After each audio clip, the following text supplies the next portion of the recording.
આજે બનાવશું કાચી કેરીનો છુંદો, જેને મુરબો પણ કહેવામાં આવે છે. તેના માટે મેં 500 ગ્રામ રાજાપુરી કેરી લીધી છે.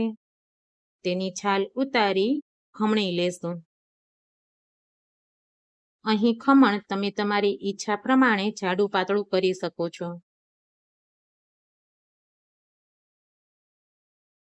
કેરી સરસ ખમણાઈ ગઈ છે.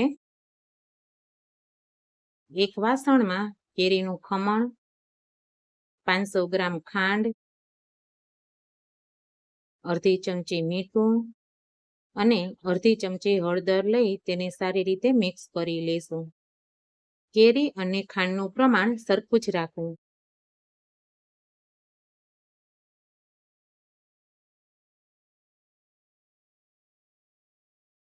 બધું સરસ મિક્સ થઈ જાય પછી ખાંડને ઓગળવા માટે આખી રાત ઢાંકીને મૂકી દેશું. તમે જોઈ શકો છો ખાંડ સરસ ઓગળી ગઈ છે.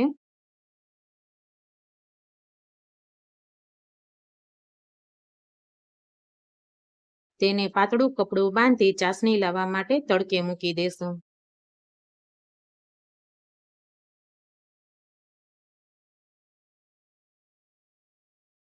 સાંજે તડકેથી લઈ તેને સારી રીતે મિક્સ કરી લેશું, જેથી ઉપર ચાસણીની બળત ન જામે.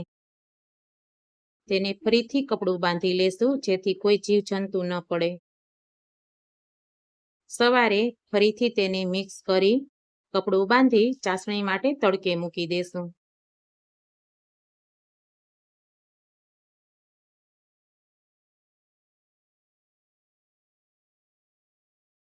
સાંજે તડકેથી લઈ ફરીથી તેને મિક્સ કરશું.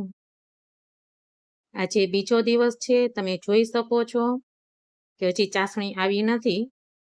તેમાં થોડુંક પાણી દેખાય છે, એટલે આપણે તેને હજી એક દિવસ તડકે રાખવું પડશે.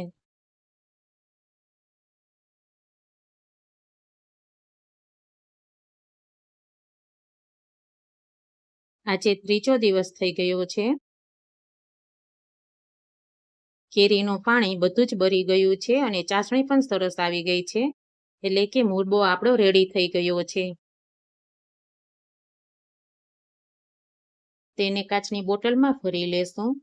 મેં અહીં કોઈ પણ ફ્લેવર એડ કરી નથી. તમે તમારી ઈચ્છા પ્રમાણે એલચી પાવડર, મરચું પાવડર, તજ લવિંગ પાવડર એડ કરી શકો છો.